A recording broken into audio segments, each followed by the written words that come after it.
Welcome to our Design World project report presentation as part of assignment 6.1.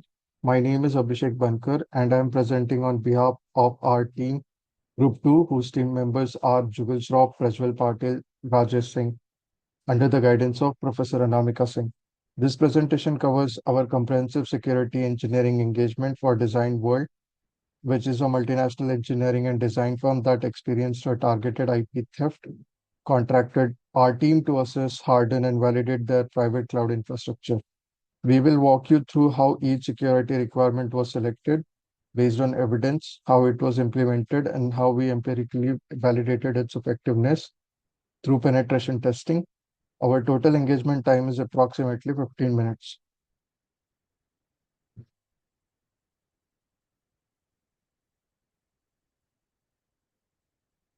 This agenda maps our 15 minutes presentation across 28 slides, covering all major aspects of the design world security engagement. We organize the content into 10 thematic sections, moving from high-level outcomes to technical details, and concluding with lessons learned and recommendations. The structure also mirrors the flow of our written report. This slide captures the headline outcome of our entire six-phase security engineering engagement for Design World. Four numbers tells the story. 92.9% reduction in vulnerabilities from 28 findings to just two low levels severity residuals. 0 of 9 exploitation attempts succeeds post-hardening. Complete reversible from 8 of 9 pre-hardening. 76% improvements in Active Directory risk posture. Also, Ping Castle dropped from 75 to 18 out of 100, and all 15 security requirements implemented and validated. The transformation is ambiguous. Design World's private cloud went from being trivially compromisable in under 15 minutes to being fully defensible against all tested adversarial techniques. Our engagement aligned with four industry frameworks: NIST SP 853, NIST SP 800-115 for testing methodology, MITRE attack version 15 for technique coverage, and ISO 27001 for policy alignment. Design World is multinational engineering firm with offices in San Diego, Hong Kong, and Brazil. Their business model is entirely dependent on original structure, design, intellectual property. This IP is what makes them commercially viable, and it had already been stolen in targeted attacks before our engagement. The prior IT environment was decentralized and unmanaged.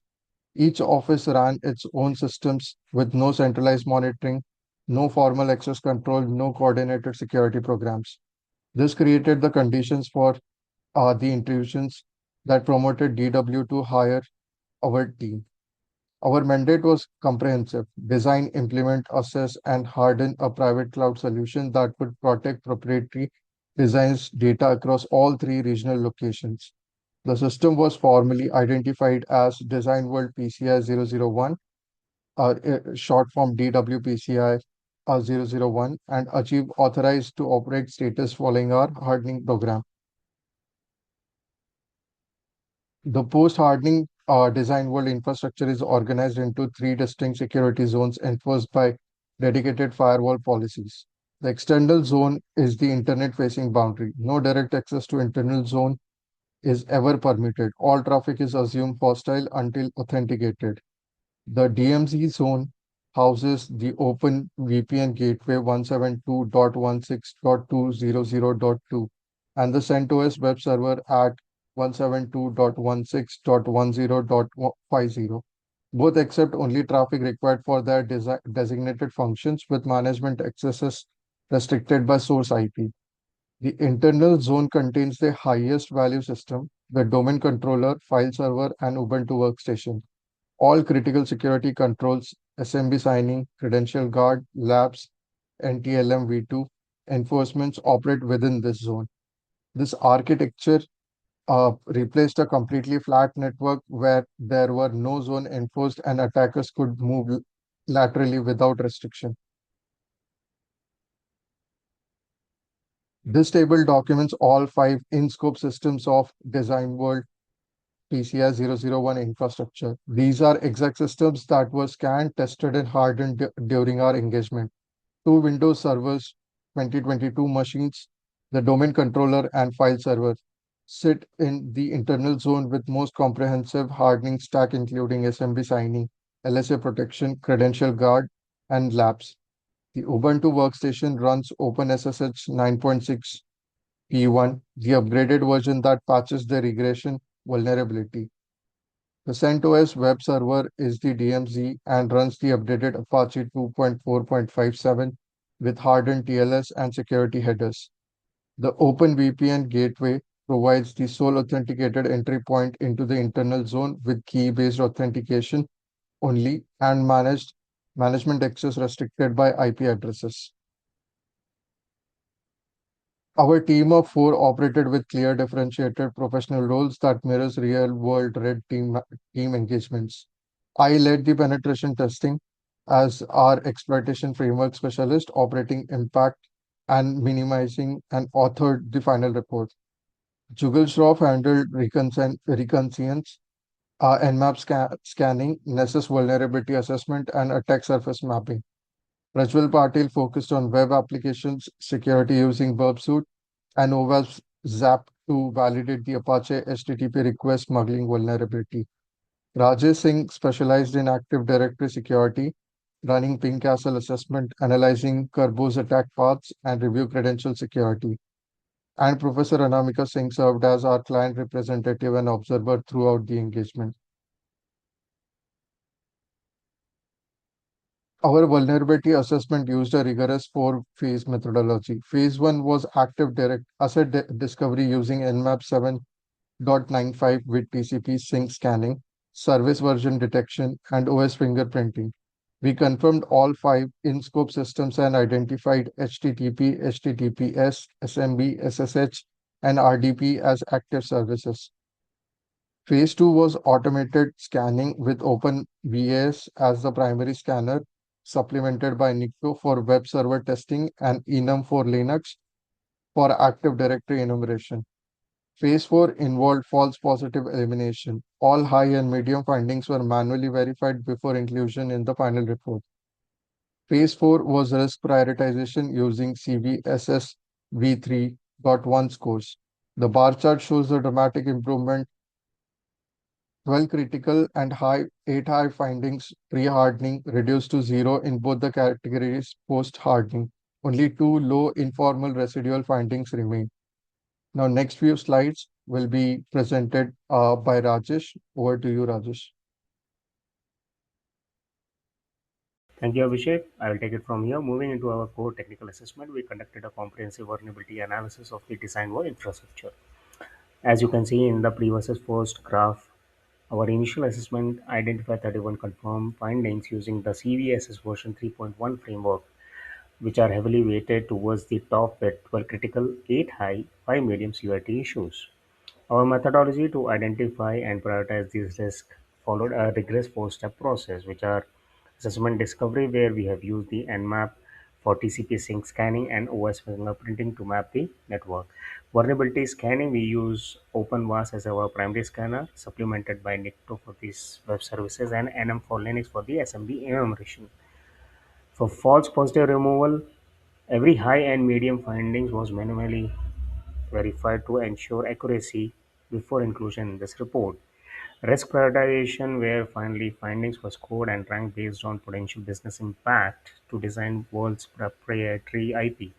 By following this framework and aggressively targeted the highest scored risk first, the blue bars on the graph demonstrated our high ultimate outcome. We completed eliminated all 25 critical, high, and medium vulnerabilities, reducing the post-hardening count to just two minor, which are low-impact findings. Now looking into the high-severity findings, the two critical risks served as primary drivers for our security requirements. First was outdated web server running on the CentOS OS 7. With a CVSS score of 8.2, this system was near end of life and contained multiple packages with documented remote code execution vulnerabilities. An attacker gaining a foothold, here could easily move laterally from the DMZ into the internal zone. This finding motivated SR09, SR10, and SR14. Second was legacy SMB protocol exposure on Windows Server 2016 file server, scored at 7.8. This exposure to SMB version 1 is the same vector used to notorious ransomware like WannaCry. Given that this server holds the firm's multi-million dollar design IP, securing this via SR1, SR02, SR11 become a top priority. In pre-hardening kill chain, to illustrate the severity, let's look at how we achieved a full domain compromise in under 18 minutes prior to hardening. The attack followed five distinct stages. Initial access, where we exploited a request smuggling vulnerability CVE 2023 25690 on the outdated Apache server. Pivot. We gained a foothold and enumerated the internal network. SMB correction. Using tools like printbug.py, we force the domain controller to authenticate to us NTLM relay. We captured the hash with responder and replied it to the LDAP. DA compromise. Within 3 minutes of reaching the DC, Mimikatz extracted plain text domain admin credentials from the memory. Post hardening, every single one of these stages is now blocked by our implemented security requirements. So here I want to demonstrate the effectiveness of our hardening is seen in the best before and after results of our penetration test, which is in front of you. Prior to the hardening, we achieved 100% success across 9 major exploit categories, including domain compromise via SMB correction CVE 2025-33073, RCE via Bluekeep CVE 2019-0708, and unauthenticated root access via regression CVE 2024-6387. So in the post earnings, 0 of 9 exploits succeeded means we have successfully blocked whether it was credential cracking CWE 521 or request injection CVE 2023-25690. The infrastructure successfully defend against every and each attempt of this. In our post-hardening validation followed the NIST SP 800-115 and Mithra attack framework. We moved through 6 phases which are there on the slides. Right from the reconnaissance, where we saw 80% reduction in the attack surface, to active exploitation, where we saw 0% success rate during privilege escalation and lateral movement testing. Controls like LSA protection, credential guard, and SMB signing effectively blinded our tools, making it impossible to move through the network or extract hashes. We concluded with post-exploitation analysis that showed a massive improvement in the Active Directory risk score, where it dropped from 75 to 18. Referring to previous analysis and Kelchin slide, I would like to highlight on two highest rated vulnerabilities which were successfully blocked in post-hardening session. The first one is SMB cohesion and anti-LM relay, which is CVE 2025-33073. Let's take a closer look. In the pre-hardening environment, an attacker could scan ports 445 and 135, use DFS scores.py to capture the hash and relay it to compromise the domain. We implemented a layered defense to kill this chain. SR01 requires SMB signing on the DC and file server, followed by SR2 disables LLMNR slash NBT NS to stop NTLM broadcast. SR11 enforces NTLM-v2 only with LDAP channel binding. SR03 and SR04 LSA protection and credential guard ensures that even if a tool like Mimikatz is run, it will deny any access to LSASS handle. By this, we have blocked successfully all the attacks. The second one is regression CVE 2024-6387. Finally, here we did block the unauthorized root access, which is called RCE, that exploits the race condition of OpenSSH. Initially, this was present on both Ubuntu workstation and the OpenVPN server. Our remediation was in two folds. First one is SR07, where we upgraded OpenSSH to version 9.6p1 across all Linux hosts. Second was SR08, we moved the key based authentication only, disabling password authentication entirely. So by this post hardening, when we ran the exploit POC, it returned the immediate connection reset. By combining these patches with the firewall restriction and automated patch management via SR15, we have ensured that this critical entry point is permanently sealed.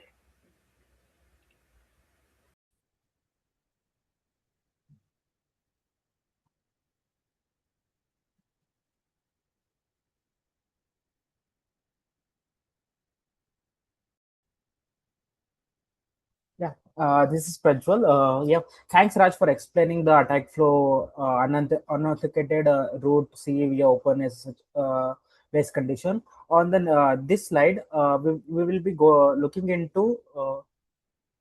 looking into what happened when we use a local user account to stimulate the post exploitation techniques. The scenario when an attacker has already gotten inside via phishing or any insider threat. So pre-hardening, like whatever we did the test, almost everything we compromised using simple techniques and all. Post hardening, every Mikadze technique was blocked. The pass the hash, pass the ticket, golden ticket, and the DC ticking. The test we have added in the result tab in the slide. All the post hardening result were blocked. So this is what we achieved after the exploit post hardening on the exploit point of view via on the Mikazi. Next slide, Jugal. Yeah. So this table confirms that our pen testing covered 8 MITRE techniques spanning initial access, credential access, and the lateral movement, and more towards into the command and control tactics. Every single technique was blocked post hardening. This comprehensive coverage ensures we tested against real world adversary behavior, not just the CV identified in the vulnerability scan. So here our key techniques covered LLMAR poisoning and SMB replay. And in the last slide, we showed about pass the hash, golden ticket, and then cab roasting. And also we looked into the SMB lateral movement, we admin shares, exploitation of public facing applications, and password buffers.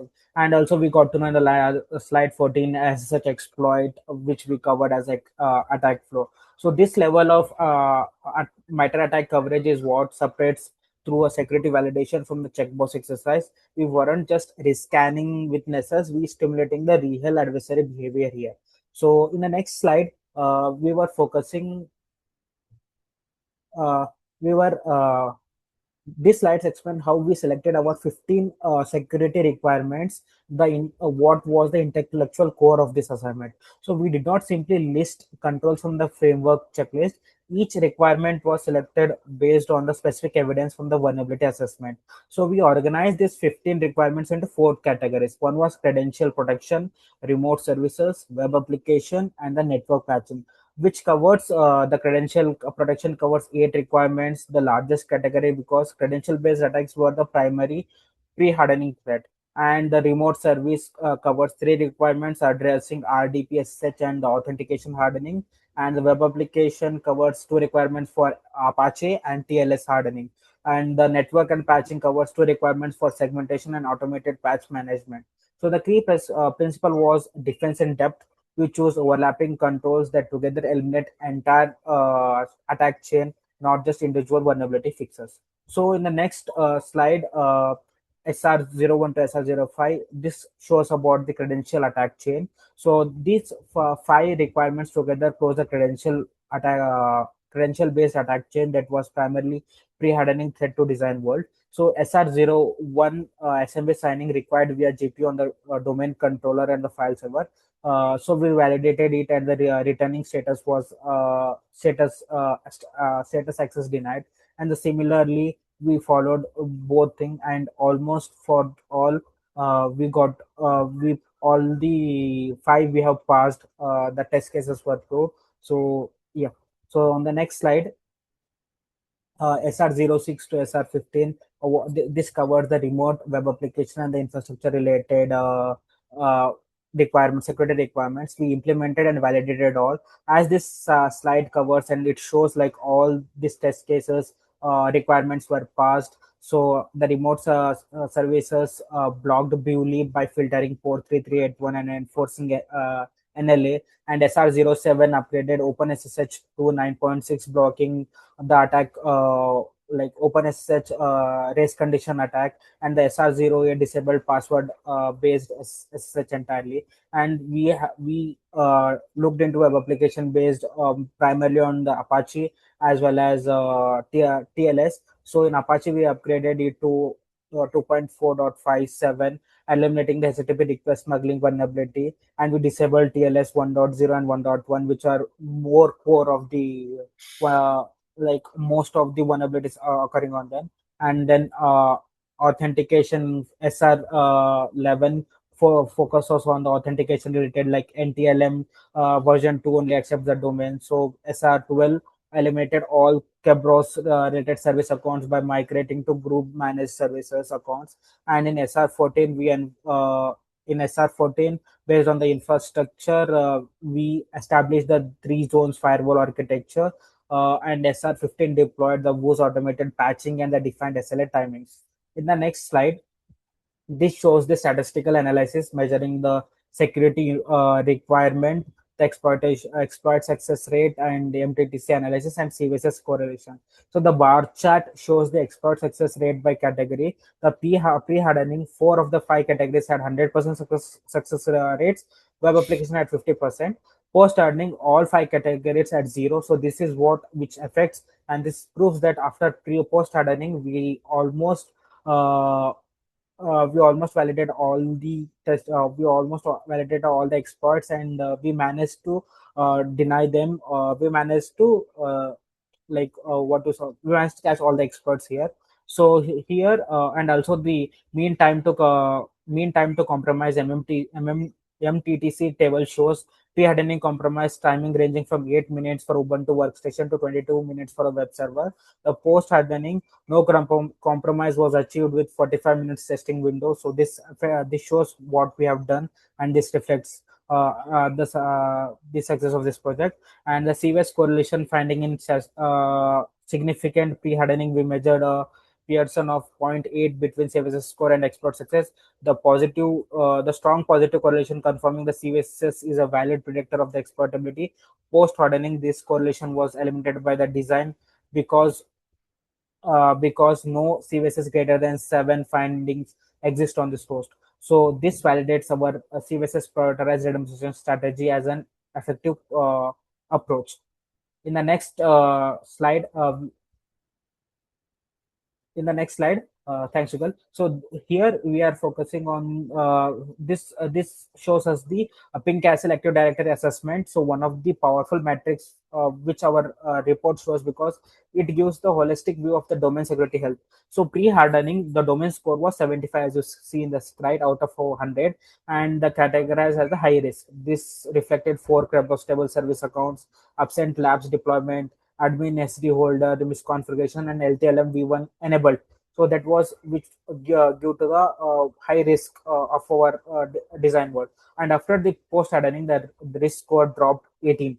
So this is almost the 76% improvement, now categorized as a low risk. So specific improvement, as already confirmed by us in a previous slide and the pink castle, we disabled we had a zero combustible accounts, like all 4 SPN migrated to GMSA group thing, and the labs confirmed active on every domain joint, and the all admin SD holder misconfiguration result, and we disabled the NTVLM V1 completely. So, and we fine grained password policy requiring 20 characters for the privileged accounts, and cab roasting rotated twice, invalidating any forced golden tickets. This transformation represent the active directory going from the target rich. Yeah, thanks for this. And the next will be taken by the Jugal. Yeah, so thank you, Prajwal, for your explanation and presentation. So now I'll be covering the pre versus post hardening comprehensive domain comparison. So as we can see, right, in the above slide, that this comprehensive table shows the before and after state across all the security domains that we have evaluated in our engagement. So as we can see in this slide, 9 of 10 domains are fully remediated. So those are shown as green color as remediated ones. And the last one, right, the one which is marked with yellow is in progress because it's related to logging and monitoring. So in that particular scenario, the sysmon is deployed, but the SIEM integration is still being finalized, and it is taken as an action item which will be covered within 30 days. But it's not an exactly a security gap in this case. It's just more towards the logging and monitoring side. Again, if we look at the across the table, the pre-hardening column describes what was essentially an defended network. That is, there was no SMB signing, exploitable RDP, SSH was vulnerable, web server that we were using was outdated, the credential protection was not enforced, or even the combustible. There were lot many number of combustible accounts. But if we look at the post-hardening columns, which basically describes the current state, and every one of these gaps have been addressed with specific valid technical controls. And the transformation from pre-hardening to post-hardening represents more than security improvement. It represents the difference between an organization that was actively targeted and dropped and one with a defensible, resilient infrastructure. Now, if we look at the next slide,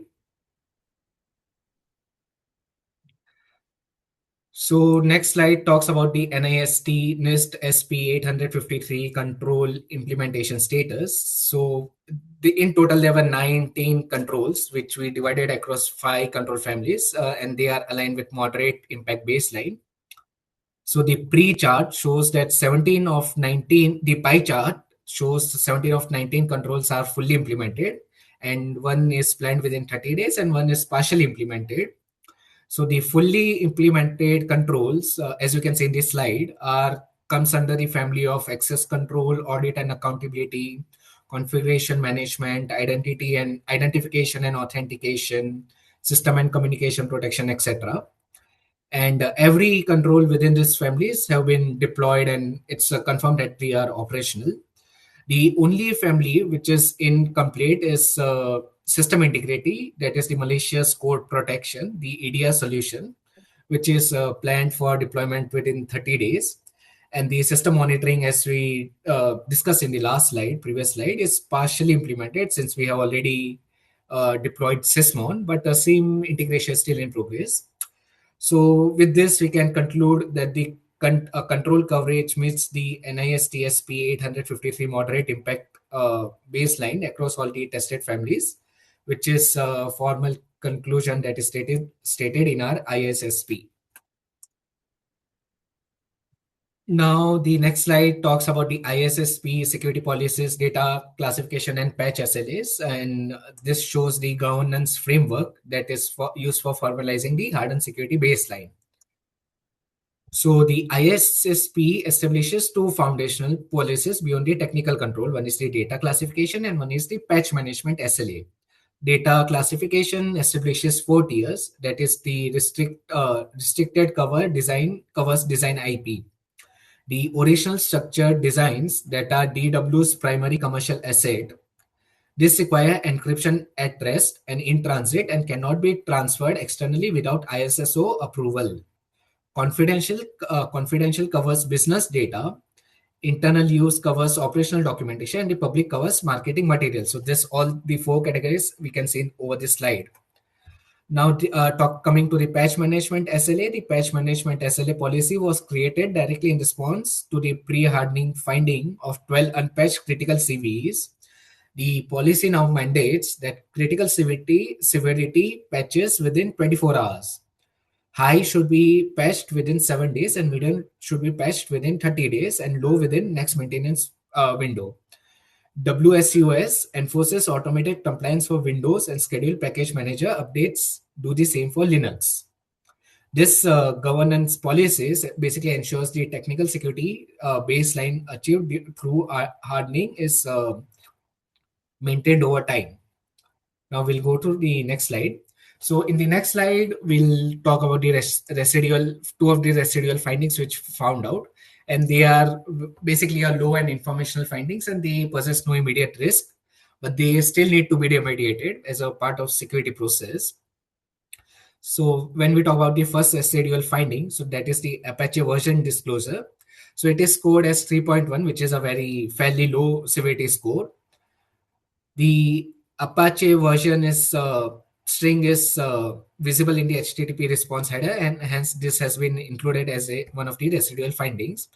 And the second one is related to the Open VPN version banner, which again is a informational vulnerability. It possesses no risk, but again, it comes under the information disclosure category. Now, since both these findings were formally accepted by the ISSO as a managed residual risk, and they'll be scheduled for the next maintenance cycle. But as we mentioned, right, it's more about the version disclosure rather than any security loophole. So they do not represent any security gaps comparable to the critical and high severities that we have already remediated. And the 92.9% remediation rate that was explained in previous slide, so they already covered these two remaining items.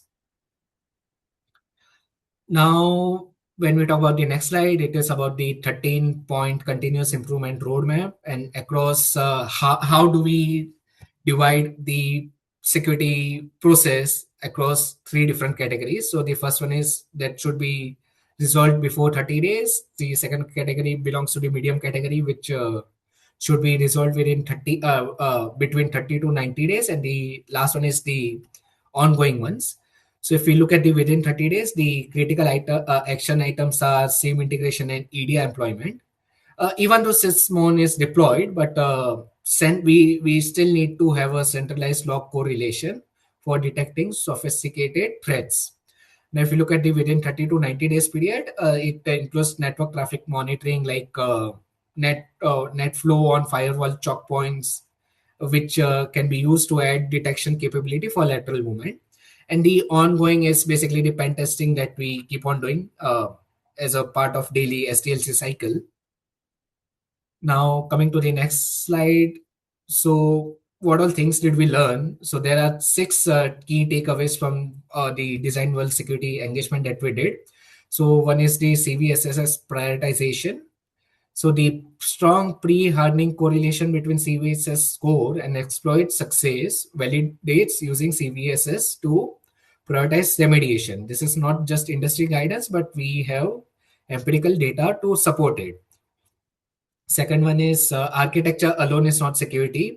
In case of DW, it had a zone architecture pre-hardening, but still we discovered 28 vulnerabilities.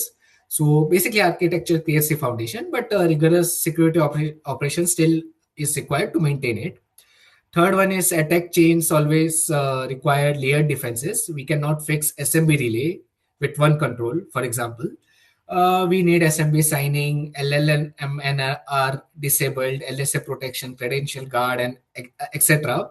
working to properly mitigate this particular threat or vulnerability. And one more, the fourth lesson that we learned is we should always test, not just scan. So, for example, Nessus will tell us what patches are applied, but with the help of pen testing, we can actually prove that attack path is actually blocked or not. And the fifth lesson that we learned is credential protection is essential. For example, in case of Windows environment, the LSAS dump path from initial access to domain compromises the most dangerous attack vector. It requires multiple overlapping controls. And the last lesson that we learn is we should always quantify everything. Overuse of MTTC, exploit success rate, ping, castle scores, and Pearson correlation made our findings undeniable.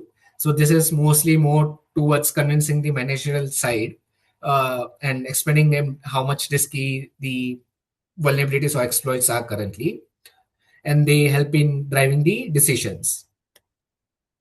And finally, I'll conclude with the final slide. So the final slide summarizes the definitive outcome of our engagement. four headline numbers: 92.9% vulnerability reduction, 100% exploit success rate reduction, 76% active directory risk improvement, and 15 of these 15 security requirements receiving pass verdicts, as we saw in previous slides. Now, both the hypotheses were refuted in the post-hardening environment. H1 because zero remote exploitation succeeded, and H2 because the CBSS correlation was eliminated by design through comprehensive patching. The infrastructure now meets the NIST SP853 moderate impact baseline across all tested control families. Design World's intellectual property, the structural design work that represents the company's primary commercial asset, is protected within a security architecture it previously lacked. But we close with the important statement about ISSP. This posture must be maintained through ongoing governance. Security is not a project with a completion date. It requires quarterly assessment, centralized monitoring, continuous patching, and user awareness training. The recommendation roadmap in section 12 provides the path forward. Thank you for your attention. And yeah, that's it from our end. Thank you.